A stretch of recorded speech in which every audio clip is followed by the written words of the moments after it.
За сайн байцгаана уу та бүхэндээ. Тэгээд энэ өдрийн мэндийг хүргэе. Дараагийн дугаар одоо удаан хугацааны турш завсарласны эцэст эхлэхэд бэлэн болоод байна. Өнөөдөр миний би үлэмж болон Яахтайгаа хамт дараачийн нэг сонирхолтой дугаараа эхлүүлэхэд бэлэн болоод байна. За сайн бах. Таны ажил сайн уу? Хай.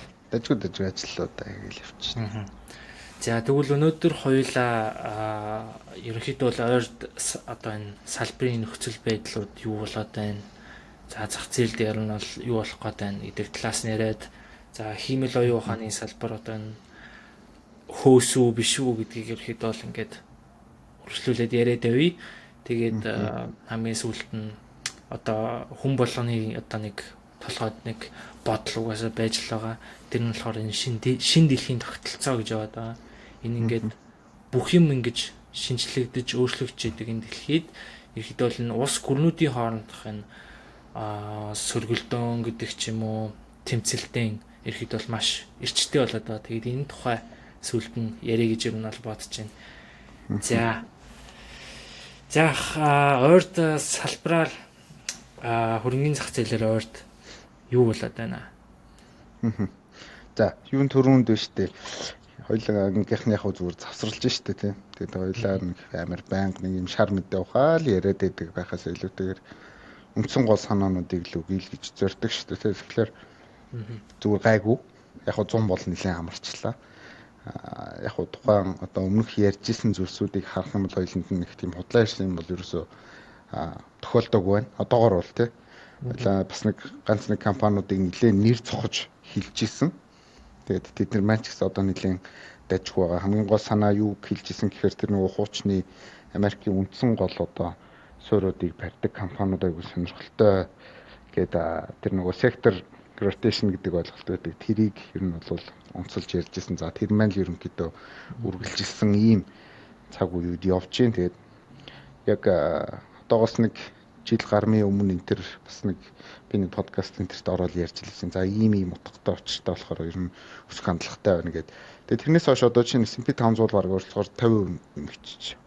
Тэгээд тэр өөрөө маш тодорхой зүйл байгаад л байгаа юм л да. Үндсэн гол макро орчин бол юмнуудыг тодорхойлж идэг, барьж идэг. Тийм учраас өсөд байгаа гэдэг нь бол одоо юу гэдэг нэг шоконд ороод ахаар хэмжээний бол биш байна. Гэхдээ бол яг хуу томоохон гоё өсөлтүүд бол ороод байгаа учраас бас харж исэн үнцгэн зөв байгаа юм байна да гэдгийг бол харсан ийм өдрүүд үргэлжилж байна. За тэрийг маань нэг бусднуулах гэж өнгөрсөн 7 хоногийн 4-р Америкийн цагаар бол 4-р Монголоор бол 5-дахад Дональд Трамп дахин нөгөө тарифын асуудлуудыг хөндөж ярьсан.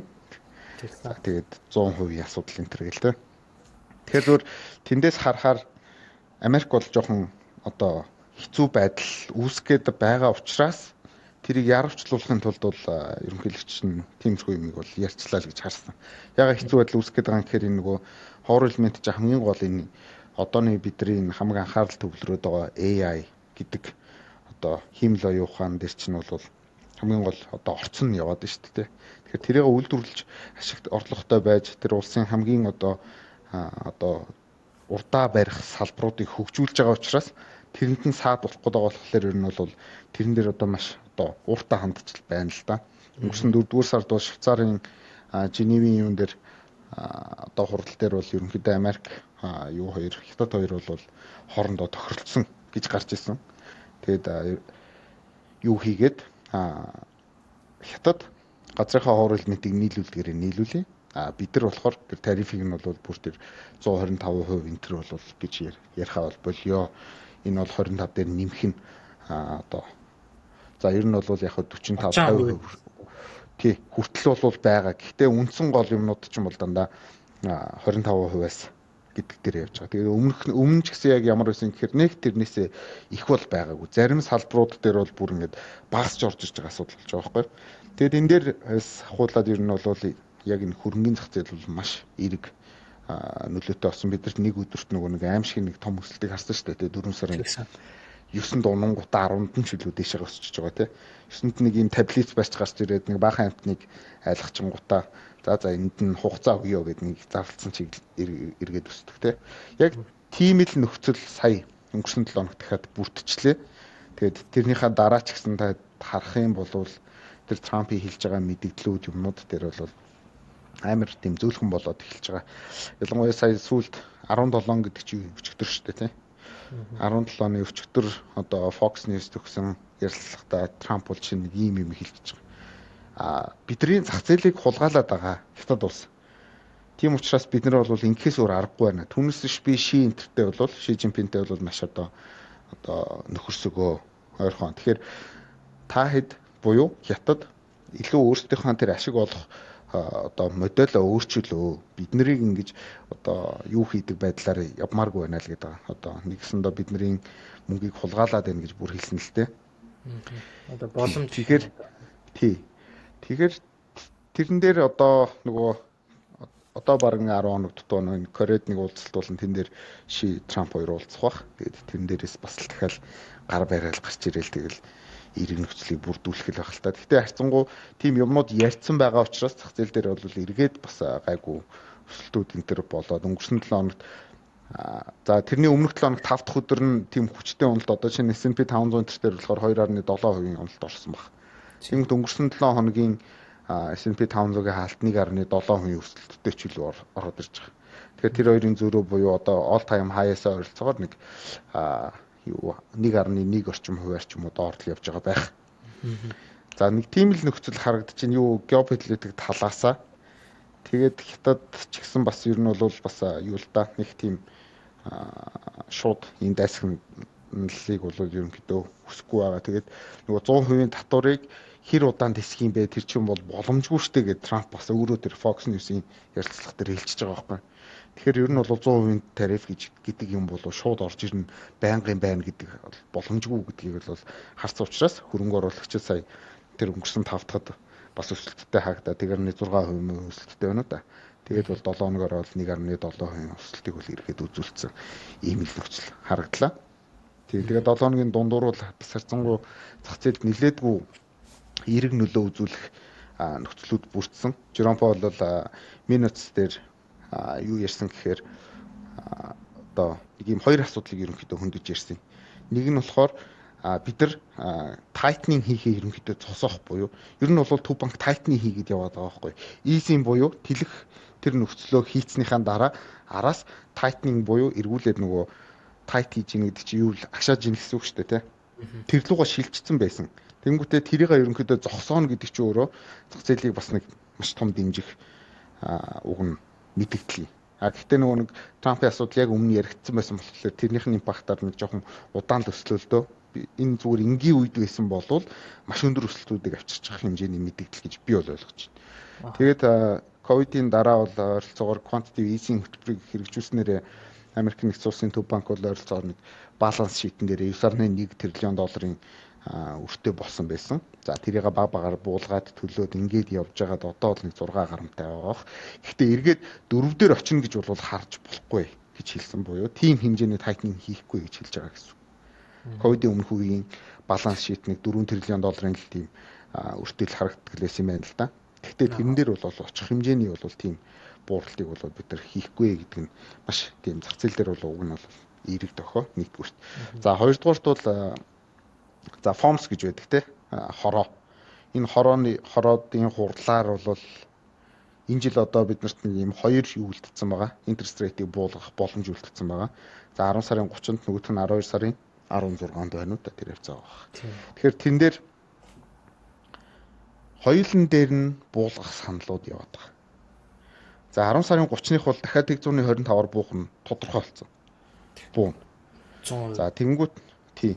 Тэгсэн чинь одоо бүр ингээд нөгөө илүү даварч эхэлж байгаа буюу 125 биш бүр 5.5%-аар буух боломж байгаа юм биш үү гэдэг асуудал нэгдүгürt яригдж байгаа.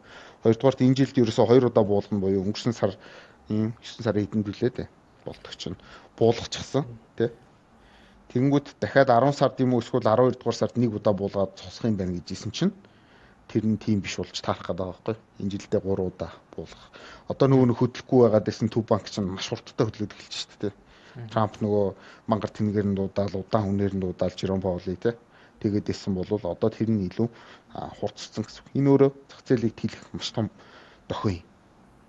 Тийм учраас хөрөнгө оруулагчид ч гэсэн энэ дээр нь эрэг ийм хандлагатай үлдчихэж байгаа.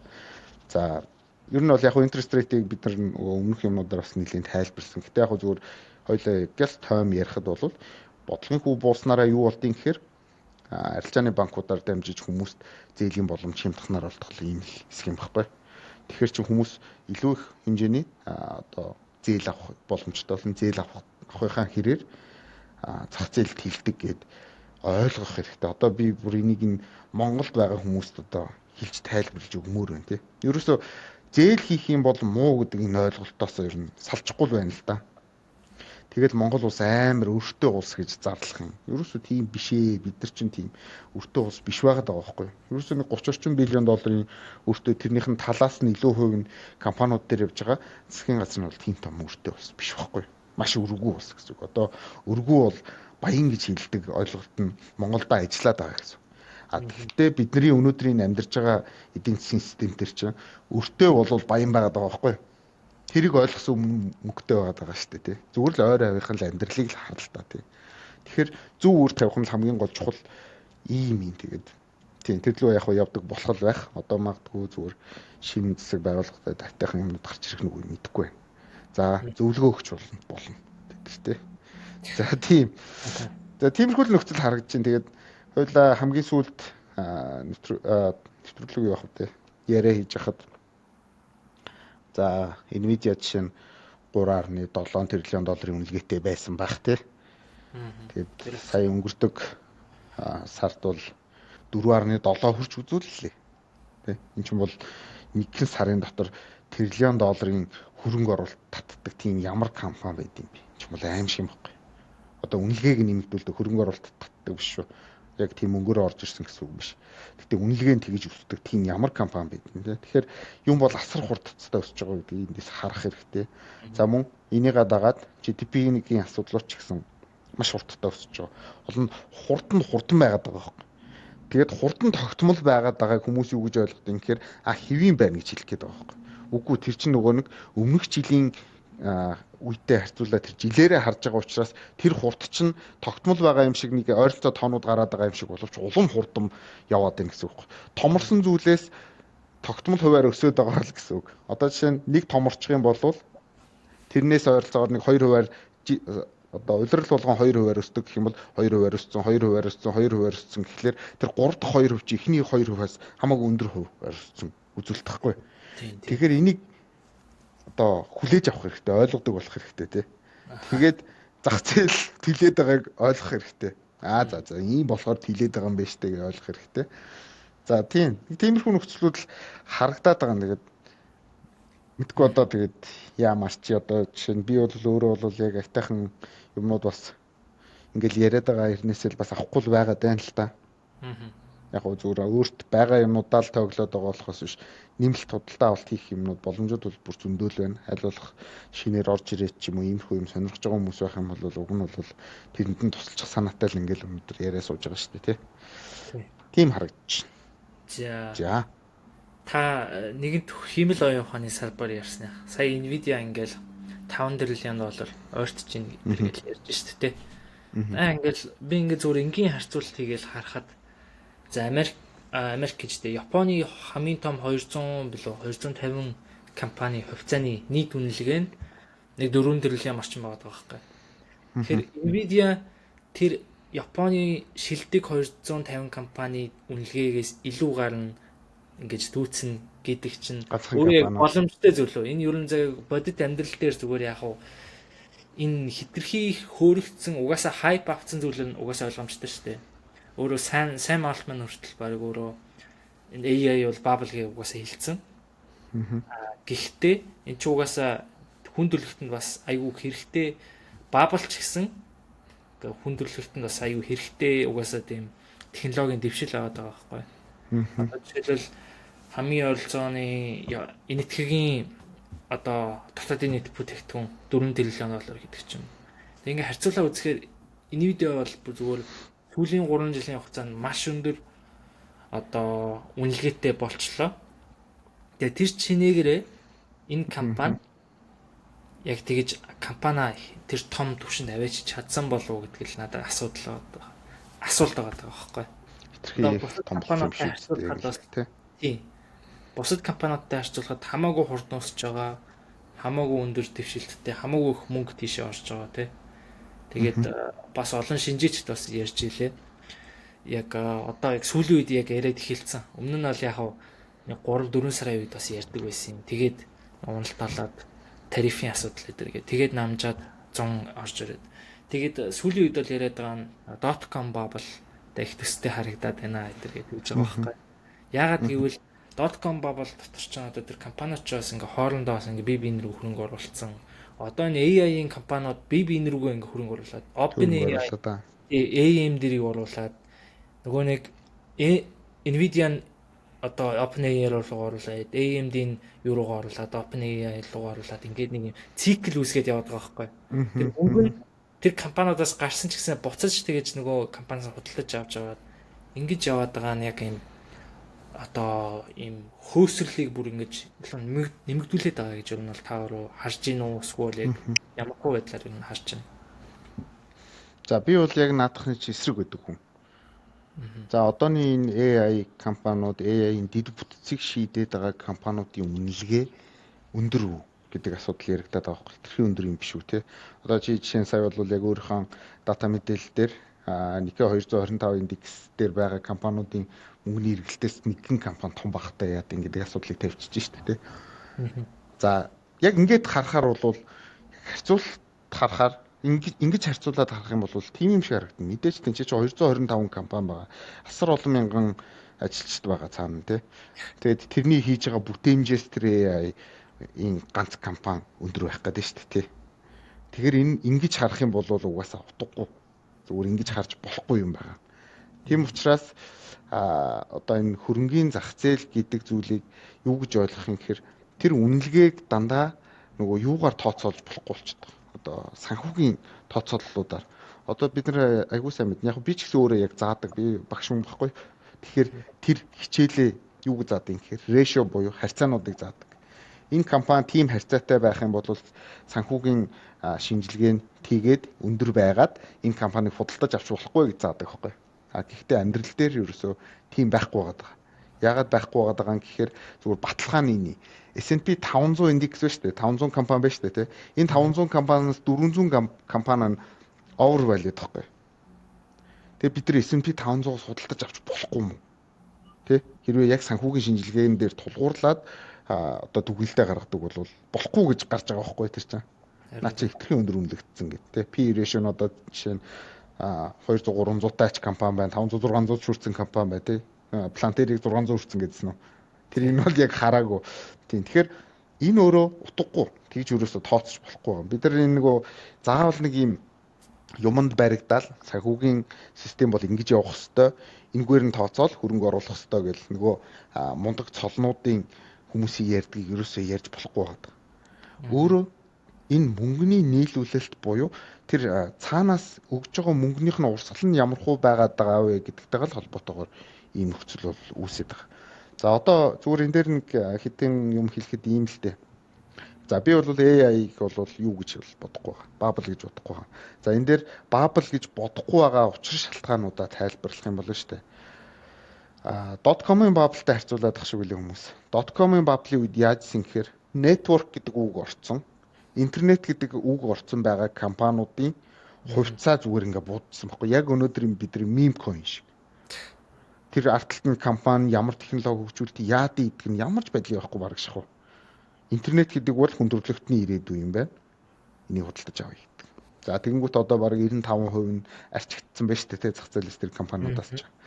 За тэгэнгүүт одоогийн нөхцөлд чи юугаар дамжиж орж иж байгаа юм гэхээр бид нар хамгийн сайн мэдж байгаа Nvidia компани, Microsoft компани, Google компани буюу энэхүү дэд бүтцийг хөгжүүлэхэд хөрөнгө хайж байгаа компаниудын ашиг нь тэр дороо өөрсдөнд нь ирээд байгаа байхгүй юу?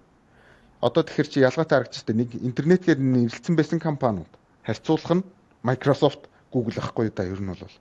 Тэгэхээр Microsoft, Google чинь өөрөө тэнцэнээсээ мөнгө олоод олдог схем болоод бүтээд байгаа учраас энэ дээр хүмүүс тэгвэл би энийг худалдаж авах хэрэгтэй юм. Би бол оройтсон байгаа юм байна. Гэтэл оройтсон ч гэсэндээ бага хэмжээний бас өсөлт авъя гэж худалдаж авж байгаа хөрөнгө оруулалтууд оруулаад байгаа гэсэн үг.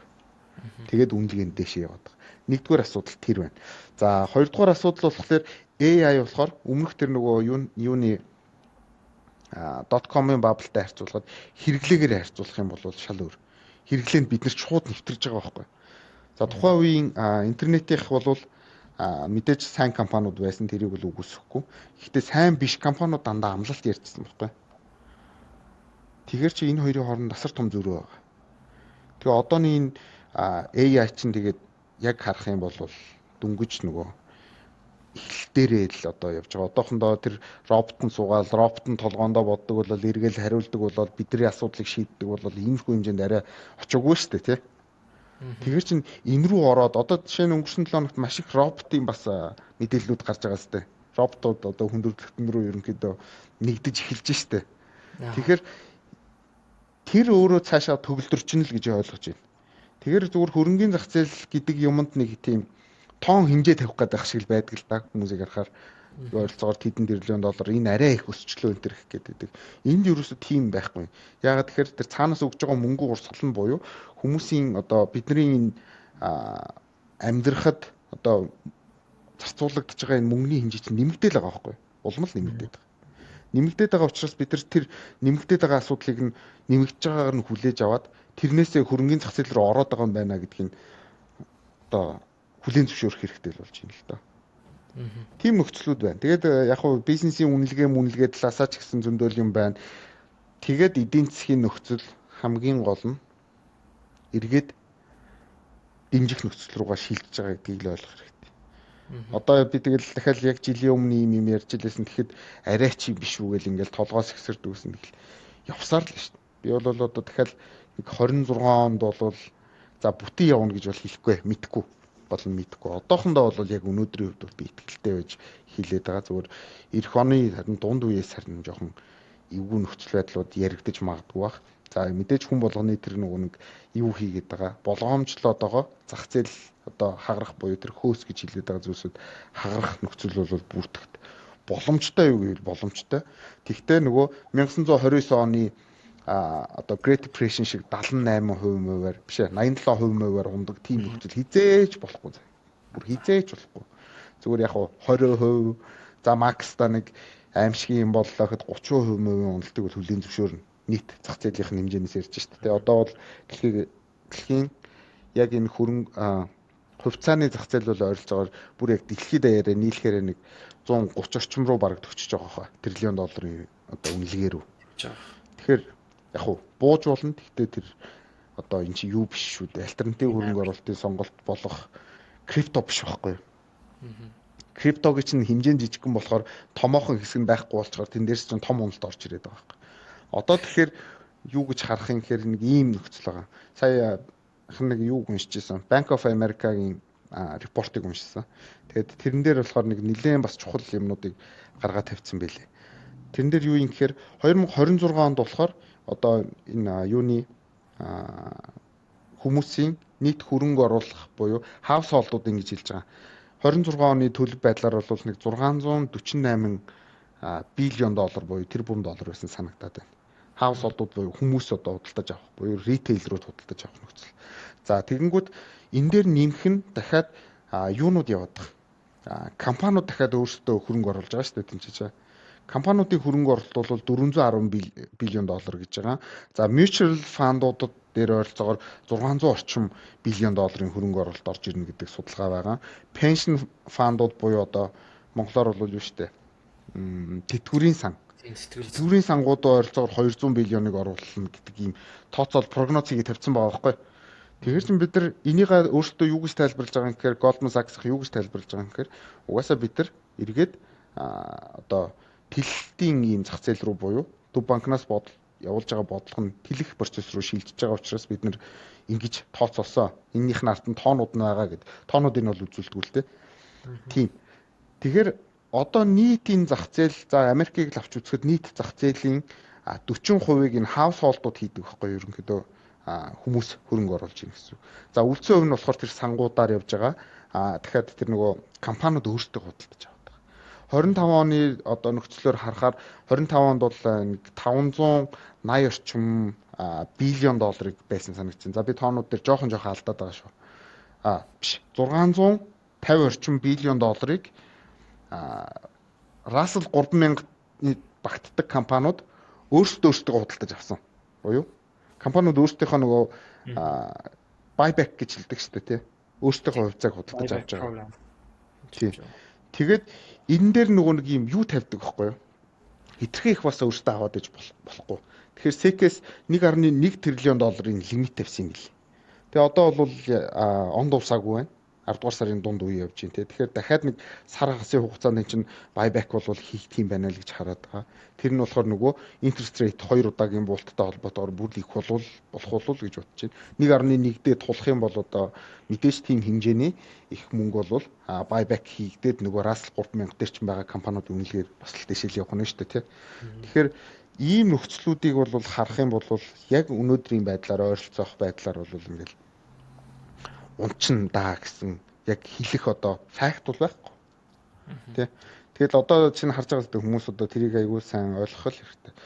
Би одоо нэг 3 жилийн өмнө 8600 хахад аваарай гэж ярьдаг байсныг хүмүүс заримдаа хитрхи үнэтэй байна гэж тодорхойлдог байсан. Тэгээд би бол яг тухайн үед ингээд 4300 400 руу явж ийн гэж төсөөлөхгүй л дээ мэдээж.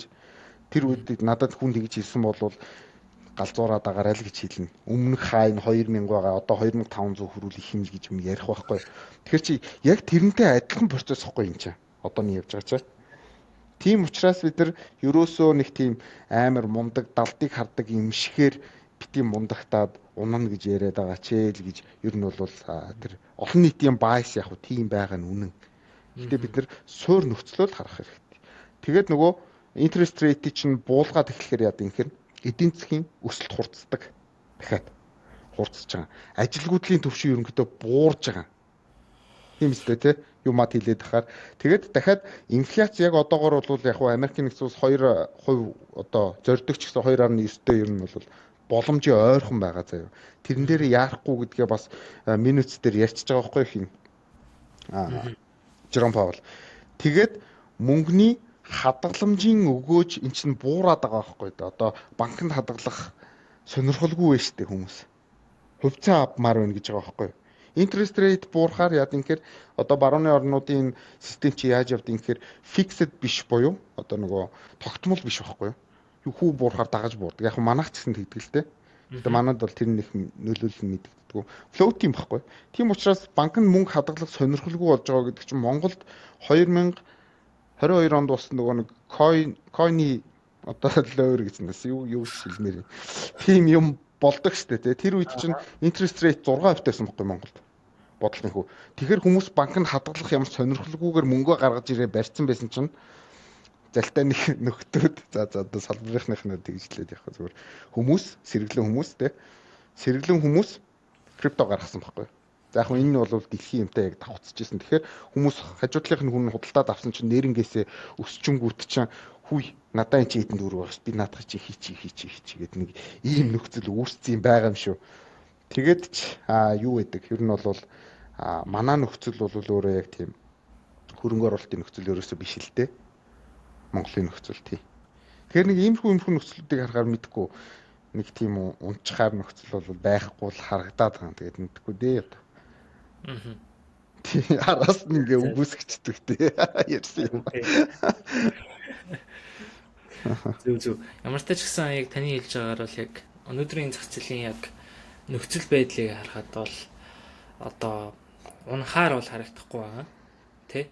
Мэдээж ихтэй ямар нэгэн зүйл болоод геополитикийн нөхцөл байдлаас болоод унчихыг бол хинч таамаглаж чадахгүй. Ковид 2 гараад ирэх юм лүү те. Харин Ковид 25 гараад ирэх юм лүү. Харин мэдгүй л те. Тийм асуудлууд бол мундахгүй л юм болох. Гэтэ тэр боломж нь бол маш бага л да.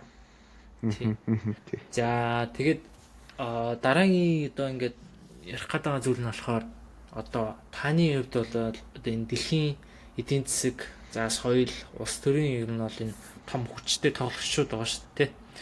Эннээсээ одоо өнөөдрийн нөхцөл байдал за ер нь бол урт хугацаанд гэсэн үг шүү за. Зүгээр яг өнөөдрийн за Америк Хятад хоёрыг л аваад үзье л та. Америк Хятад хоёр хамгийн том хүчтэй гүрэн болчлоо. Хүмүүс ярьдаггүй байлаа. Хятадыг Америктэй харьцуулж ярьдаггүй байлаа. Хэдхэн жилийн өмнө. Тэгсэн чинь өнөөдөр одоо ингээд ямар нэгэн сошиал медиа дээр ч гэдэг ч юм уу, зүгээр сургуулийн хичээл дээр ч гэдэг ч юм уу. Заавал энэ зүйл ингэж орж иж ярьдаг, харьцуулагддаг. За нөгөө Кейсүүд болоод идэг болчлоо тий. Кейсүүд бол зүгээр маш бүр зүгээр годамжинд явж байгаа хүнээс ч барыг сонсохоор болцсон үе болчиход шүү дээ. Тэгээд таны хувьд бол ер нь бол юу гэж харж байгаа вэ? За энэ Америк Хятад хоёрын өрсөлдөөн ер нь бол ямар хуу байдалтай явж байгаа бол за ер нь хүмүүс ч бас яриад байгаа. Олон бас шинжиж ном бичдэг хүмүүс, эдийн засагчид ярьж байгаа. За жишээлбэл Ray Dalio гэж агуу хүн байгаа. Бас мундаг том хедж фондыг үүсгэн байгуулад өдөртөө явж байгаа. Энэ хүн одоо The Changing World Order гэдэг ном гаргасан. Тэн дээр бол яах вэ гэхээр юу гэж дурддаг уу гэхээр одоо энэ улс гүрнүүд одоо ямар ч цаг үед ямар нэгэн улс тэр дэлхийд угаасаа цойлж толгойлж идэг тий. Харин энэ нь үргэлж ингэж цаг хэдэн центури дамжаад ч юм уу одоо хэдэн 100 жил дамжаад яхад үргэлж өөрчлөгдөж идэг. Нэг нь нэгнийхээ байрыг сольж нөхөж харж ирж тэгж ингэж дүүрчилж идэг гэдэг тухай бол гарчдаг. Тэгээд энэний тухай ерхэд бол ярьж байсан байдаг. Таны хувьд бол ер нь бол юу гэж бодож байгаа вэ? За өнөөдрийн нөхцөл байдал. За Хятад Америкийг одоо хэдэн жилийн дараа гэх юм бол ингэж одоо зарим нэгэн үзүүлэлтүүд дээр одоо ч гэсэн зарим нэг үзүүлэлтүүд дээр одоо худалдаан дээр гэдэг ч юм уу дэлхийн худалдаан дээр цойлол гараад ирсэн байгаа. За дараа нь бол дараагийн юунууд нь юу ах бол таны хувьд л юу гэж бодлоо? За чи амарлаг том асуулт асууж л байгаа юм л да. Одоо би юу амар том мөн үү шүү тий. Өөрийнхөө бодлыг тий. Хэвээ яг л миний л бодол явах юм байна. Нөгөө өмнөх ярьжсэн шиг тийм амар ихтгэлтэй мэтгэлтэй бол мэдэхгүй. Гэхдээ зөвхөн би юу гэж хардсан гэхээр за юун төрөнд нь штэ. За хэн болвол Ray Dalio бол угаасаа сэтгэгч хүн, visionary хүн. Тэр хүний харж ирсэн юмнууд ерөнхийдөө биелээд яваад байгаа асуудал байгаа. Тийм учраас Ray Dalio-гийн хэлсэн дээр бол би бас Ray Dalio ингэж байгаа хэвээр Америкийн нэгдсэн улсыг ер нь бол одоо яг ийм дэлхийн empire-ийг одоо байгуулсан тэр тэргүүлээд явах боломж нь ерөнхийдөө багаснаа. Одоо шилжих буюу тэр нэг ордер солигдно гэж хэлээд байгаа шүү дээ тий. Тэгэхээр тэр хүний хэлж байгаагаас одоо зөрөх санаа болоолаа. Гэхдээ надад хугацаа хизээ вэ гэдэг л сонирхолтой. Тэр бол мэдээ солигдно. Харин тэр бид нар яг үзэхгүй юу гэдэг асуудал яригдах гэдэг байгаа байхгүй. Угаасаа ер нь дэлхий дээр дандаа л нэг empire байсан. Empire-ууд байж байгаа л юунаас болж сүрдин гэхээр мөнгө нүнгүүдэл сүрдэг. Энэ бол одоо эдийн засгийн түүх сонирхдаг хүмүүс бол энийг бол өстой бүгд л гэрчлэх байх тий. Тэгэхээр мөнгө үнгүүд нь гэдэг чинь inflationary буюу одоо тэр инфляцийн нөхцөл байдал нь бүр сүултээ гараад одоо тэрийг нь үнэлэхээ болоод тэгээд ерөнхийдөө ундаг асуудал. Тэгээд яг хуу өмнөх тэр түүхийн нөхцлүүдтэй харьцуулж үзэхэд Америкийн нөхцөл байдал юугаараа өөр юм гэхээр Америк одоо хамгийн гол нь тэр reserve currency гэдэг юм доллараар тогтооцсонтой л хамаг асуудал үүсээд байгаа шүү дээ. Ийм одоо оршин тогтноод байгаа удаан байгаад байгаа ингээл дэлхийн хамгийн том өртөө улсуудын тоонд ороод байгаа боловч хамгийн их хэрэглээтэй тий хамгийн баян чигээрэл байгаад идэг. Тэгэхээр мэдгүй би бол яг одоохондоо бол яг нураад унчна гэдгийг бол хардггүй. За одоо бол долларын индекс хэдтэй байгаа юм. Тэгээ бусад одоо үндсэн гол мейжер индексүүдийн эсрэг нэг ойролцоогоор нэг 100 арай хүрэхгүй болчих шиг боллоо түрүү 7 оны мэдээлэлтэй холбоотойгоор. Тэгээд 99 орчим гэдэг бол яг хуу нэлээд бага одоо бусдынхаа эсрэг юу чадал нь муу штэ тий тэр яг эсрэг чанар нь тэгтэй байна штэ. Хэдүүлээ 2008 оноос харах хэрэгтэй. 2008 онд миний санаж байгаагаар 76 байсан санагдчих. Долларын индекс. Тэгээд өнөөдөр 98 болчихж байгаа. Яг хөө энэ дээр техник шинжилгээ хардаг хүмүүс ер нь бол яг нэг юм уналтын үеийг дээшээгээ нэвтрээд гарч байгаа үе гэж хэлтгэлтэй. Та долларын индексийн DXY-ийн чартыг хараарай. Би ганц нэг онлайн зөрүүлж магадгүй. Тэгэхээр яг нэг тийм өсөлтийн тренд ордог. Яг техник шинжээчд бол өсөлтийн тренд ордог үеийг гэж харна. Тэгэхээр чи би 2008 он гэд хэлчихэр чинь баг 20 жилийн өмнөх юм ярьчихж байгаа сте. Тэгээ 20 жилийн хугацаанд бол доллар чангарж байгаа гэж харж байгаа байхгүй. Гэхдээ 25 оноос хойшоо тасралтгүй унж байгаа.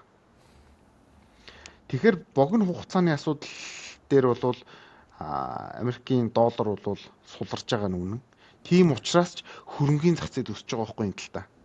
Тийм нөгөө. Ягаад тэгэхээр юанаар орж ирээд доллар сольж аваад доллараараа хөрөнгө оруулалт хийхэд доллар нь хямдхан болоод байгаа учраас илүү их хувьцаа авж байгаа учраас хятад хүмүүс тэнцээ доллар бишээ компаниудын хувьцааг авах сонирхолтой шүү дээ. Тэгэл ч нөгөө нэг AI нь үнэхээр дийлээд байгаа учраас тэрний дид бүтцийг хөгжүүлж байгаа компаниуд нь үнэхээр дийлээд байгаа учраас тэгэхээр зөвхөн нөгөө хугацааны асуудал ярих нь зүг бах бид нар.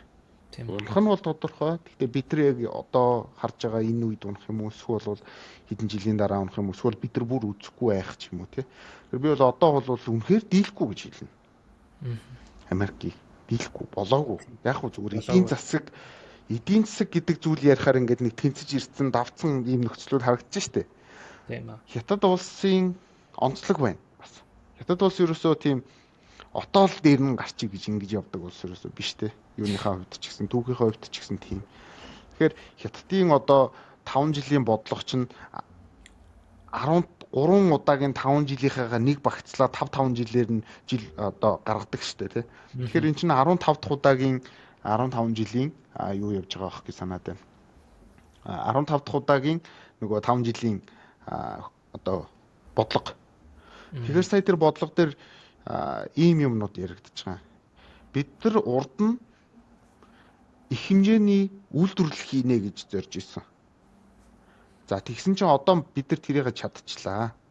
Одоо тэгэхээр үйлдвэрлэж байгаа зүйл маань илүү үнэлгээтэй, өндөр үнэтэй болох ёстой гэдэг зүйлийг зорж байгаа буюу илүү инновац өндөр үнэлүүлээ гэж ярьжсэн. Өмнө нь болохоор инновацийг хий гэж хийж исэн тэр зорилтууд гэсэн үг байхгүй. Тэгэхээр одоо инновац өндөр үнэтэй болгоё гэж штэ тий. Тийм зорилт руу шилжиж байгаа гэсэн үг. Тэгэд яг хөө зүгээр юу геополитикчд энэ төр хүмүүс харах юм бол сайхан ярьж ин даа л гэж харах л ахaltaа нэлээ нарийн юм учраас тэр зүгээр ингээд харахаар хятад бол мэдээж хүнийхэн тоо их бараг за 335 саяас тийм 3 дахин их шах байхгүй да. Тэгэд ийм одоо хүмүүсийн зах зээл шүү дээ.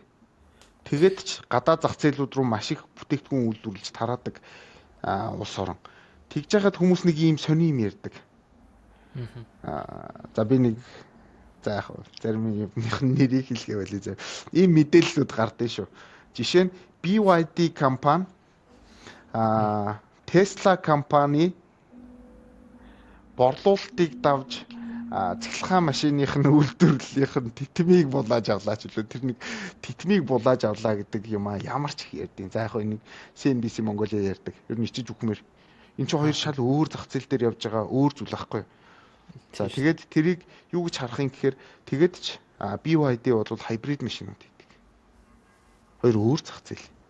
Тэнгүүд цэглэхаан машины зах зээл гэж байгаа л нэг ярьж байгаа байхгүй. Тэнгүүдээ тоо ширхгээр нь харьцуулцдаг энэ төр.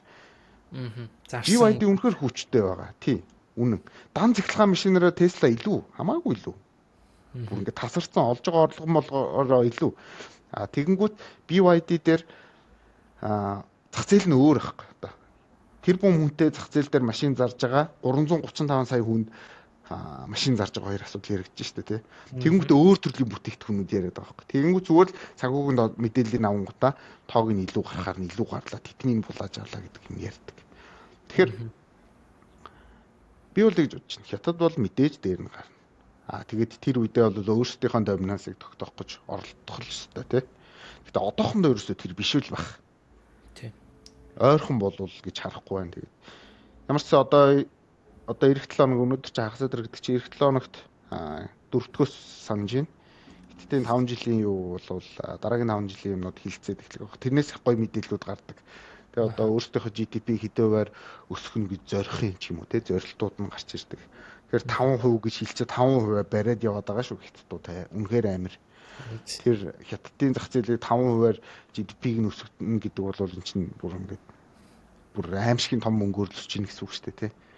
Тэгэхээр тийм ялгаанууд байгаа. Тэгээд тоо хэмжээ мэддгүй хүмүүс ингээд медиа салбарт байна л да. Тэгэл тэрийг ярих юм. Тэгээл нэг шар мэдээнүүд цуглуулж ярих юм. Тэгээд эдгээр дээр жоохон цензуртай хандж явахгүй бол тэгэл титмийн булаагаа авцсан юм байна л гэж бодоо яваадах нь шүү дээ. За мэдгүй. Тэгээд юу геополитикийн асуудал ярьж байгаа тэгээд өөр юмнууд ярьчлаа. Аха. Ер нь л санал нэг байна уу? Угаасаа ялтчгүй. Мэдээг тэгж угаасаа гуйвуулж оруулж ирж байгаа. Аль хит нэг талыг гаргасан мэдээ бичдэг ч юм уу. Тийм угаасаа усуд бол маш их байгаа л гэж би харж байна. Тэгээд Рэй Далиогийн нөгөө хэсгийг үргэлжлүүлээ ярихад тэгээд одоо тэр Рэй Далиогийн одоо өөрийнх нь одоо энэ гол хэлж байгаа санаа нь болохоор ерөөсөө энэ олон энэ эзэнт гүрнүүдийн туршид энэ эзэнт гүрнүүд ч угаасаа ингээд яг засаглалаа ингээд дэлхий засаглалаа ингээд тогтоогоод явж байгаа. Энэ засаглал дээр одоо жишээлбэл ингээд Роми эзэнт гүрэн гэдэг ч юм уу те. Хамгийн урт удаан тогтнож байгаа гүрэн гэдэг ч юм уу. Их Британи, Нидерланд эдэргээд байгаа байхгүй. Dutch Empire, их Dutch Empire. Тий. Тэгээд яг тэр тухайн empire-ууд ерөөхдөө бол 100 жилээр ерөөхдөө бол тухайн одоо дэлхийн тогтолцоог бол одоо толгой дээр нь гарч сууж исэн. Тэгээд тэр одоо ус гүрнүүд хайцсан байгээд яатсан байгээд тэрийг бол энгийнээр тайлбарлахад Рэй Дали бол хэлэхдээ за ерөөхдөө хамгийн их том нөлөөлж байгаа зүйл нь хамгийн түрүүнд нь унах шалтгаан нь одоо боловсрал байдаг гэж байна. Боловсрал нь ингээ унаад эхлээд харин бусад нөгөө усууд нь боловсрлоо ингээ сайжруулж явж хахад нэг ус нь ингээд оройдоор нь гараад угаасаа мэдээж хүмүүс чинь ашиг шимээ хүртээд угаасаа мэдээж удаан хөдлөх нь ойлгомжтой шүү дээ. Тэгээд явдаг гэж байна. Тэгээд араас нь болохоор за нөгөө нэг инновац алдаж эхэлнэ. Инновац одоо ус гүрнүүдийн хооронд инновацийн хооронд илүү хойно ордог ч юм уу нөгөө нэг тэмцэлтэйний алдна. За нөгөө талд нь болохоор юу байгаа? Том өртөө болоод байгаа. Том өртөө хэтэрхий том өртөө тэр өрөө одоо төлж барагдуулахын тулд хамгийн их мөнгө нь хөрөнгө оруулалт руу зах зээл рүүгээ хөрөнгө оруулалт руугаа явах байсан мөнгө нь тэр өрөө төлөхийн тулд явчихж байгаа учраас тэгээд ерхэд бол эдийн засаг нь хөгжлөн саарад одоо ухарч үлддэг ч юм уу тийм зүйл болдог гэж байгаа. За тэгээд өөрийнхөө нас ярьж байгаагаар за мэдээж хамгийн түрүүнд ойлгомжтой хамгийн чухал энэ эдийн засгийн хувьд чинь одоо бүтээмжтэй байдал алдагдсанаас болж байгаа гэж байгаа. За мэдээж тэр тухайн улсууд за Dutch, British за Америкийн улсууд бүгдээрээ reserve currency-тэй байсан. Тэр тухайн үедээ reserve currency одоо Америкаас өмнө Их Британий паундаар ирэхэд бол улс гүрнүүд нөгөө reserve currency-га хийдэг байсан. За Dutch-ийн хувьд бол тэгээд өөрийнхөө хийгээ явдаг байсан. Харин тэр reserve currency-нууд таны хэлдгээр нэг үнэлгээгээ алддаг том өрнөөс болоод дахиж хэвлэхээс бас өөр аргагүй болоод ч юм уу тэр ус орнууд асуудалд ордог гэж байгаа. За нэг тиймэрхүү байдал. Би тэгээд дараагийн дугаараар ерөөхдөө бол ингээд бүр ингээд илүү тодорхой гоё график гаргаад тайлбарлая гэж бодож байна. За өнөөдрийн хувьд бол ингээд нэвтрүүлгийнхаа бол цагийг бол одоо илүү бага байлгах гэж үзээд тэгээд дараачийн дугаарт илүү тодорхой гоё тайлбарлаад явъя гэсэн. Би чиний бахан цагаас бахан юм аа л ярьчлаа л та. Тий. Рэй Далиогийн яг хаа бид тэр нөгөө нэг Рэй Далио гэхдээ нэг ийм санааг хэлж байгаа шүү лэмжээч тэрийг хараарай. Америк одоо яг ярьж байгаа юмнууд нь дандаа ингээд American Empire ерөнхийдөө хэр удаа үргэлжлэх вэ гэдэг асуудлыг яриад байгаа. Тэгэхээр тэр үр гэдэг асуудлыг үр гэдэг асуудал нь дандаа одоо бидний мэддэг өрч биш л дээ. Одоо хүмүүсийн ярьдаг шиг сайхан принтер тавьж байгаа доллар хэвлэдэг асуудал ерөөсөй байхгүй хартан дандаа бондор явдаг. За бондын төлөлт дандаа л бондор хийгддэг. Тэр өөрөө угаасаа зүү ёсны хэрэг болцсон гэж тооцогдож байгаа. Яагаад гэж тооцож байгаа гэхээр бид нар угаасаа ийм амьдралаар амьдарч байгаа одоо иргэншил байхгүй да одоо энэ яг одооний sapiens-үүд чинь тий. Тэгэхээр тэр үрийг яаж төлж байгаа вэ гэдэг нь сонирн байгаад байгаа. Үрийг өрөөр төлөөд байгаа буюу өнөөдрийн энэ том улсуудын өртөө нөхцөл чинь өөрөө бид нар энийгээ хүлээн зөвшөөрсөн тоглоомын дүрмтэй байгаад байгаа байхгүй. Тэгээ Америкийн хувьд давуу тал нь юу юм гэхээр өөрсдийнхөө тэрхүү одоо өрийг нь өөрсдийнхөө мөнгөнд тэмдэгтээр байлгаж чадчихагаад л хамгийн гол асуудал нь байна. Өөрсдийнхөө мөнгөнд тэмдэгтээр байлгаад одоо ойролцоогоор нэг 99 одоо функт дээр байна уу да, долларын индекс. Долларын индекс гол нь сүүлийн 20 жилд ингээ өсөж байгаа нь Америк нэгдсэн улсыг илүү их хүчрхүүлж байгаа байхгүй 2008 оноос хойшоо. Тэгээ энийг нь ерөөсөө хүмүүс бас тоож авч хэлцэхгүй л байх шиг байна л да. Нэг жилээр нь л яриад байдаг. Долларын индекс унаад байна. Доллар одоо хастаа үгүй боллоо гэдэг юм яриад байгаа. Тий. Яг хоо бүрийн эдийн засагч гэдэг хүмүүс нь чи ярьдیں۔ Энийг. Би ер нь бол одоо тэр нэг хүний үгийг одоо л яг ойлгож эхэлж байна. Эдийн засагч гэдэг хүмүүс бол ирээдүйд болох зүйлийг худлаа ярьдаг хүмүүс юм аа гэдэг үг гэдэг баггүй. Энийг би одоо бүр яг ясмахандаа шингэтэл ойлгож байна. Судалгаагүй байд юм байна да. Тэгээд шин юм юусоо ойлгож хүлээж авдаггүй. Үндсэн гол онлоороо барьж явдаг. Тэгээд тэр онол дээрээ тэр томьёонуудаараа үнэхээр тооцоод гаргаад ирчихээр тооцохгүй байгаад юм. Тэгээ Монголд бол эдийн засагч гэдэг хүн яг энэ байна гэх юм бол цөөхөн хүмүүс зааж одоо нэрлж чадах болохоор байна. Тэ? Хитэн дажгүй сайн багш нар маань байна. Тэгээд одоо юу гэдэг нэг юм олон нийтэд ярьдаг эдийн засагч нар гэдэг нэг юм нөгөө төрний миний жишээгээр ярьсан шиг ирээдүйд худлаа болно гэдэг юм худлаа ярьдаг хүмүүс байна. Яг юм байгаа байхгүй. Тэгэхээр бодлого боловсруулж яаж чадах юм чадахгүй угаасаа боломжгүй юм байлээ. Тийм учраас энэ арена гайгүй яг эдийн засаг гэдгийг нь тооцооллоор нь хийдэг хүмүүсээ нэг жоохон дэш нь өргөөд энэ бодлого шийдвэр гаргадаг газар руу навж тавихгүй болвол ч мэдхгүй. Манай улс ер нь дефолт болох гэдэг байгаа шүү дээ. Тэгээд дефолт болох нь өөрөө бас магадгүй сайн ч болох ч байж магадгүй.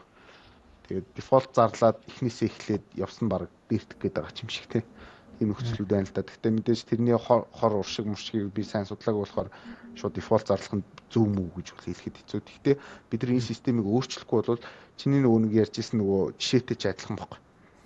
Фандууд нөгөө юугаа одоо Английн төв банкыг даваад гарцсан асуудал байсан шүү дээ тий. Фандуудаа дийлхэ болцсон гэд тэгээ тэр системийн албаар хүчээр өөрчилж байгаад нөгөөдүүлээгээ буулгаж авсан асуудал байсан шүү дээ тий.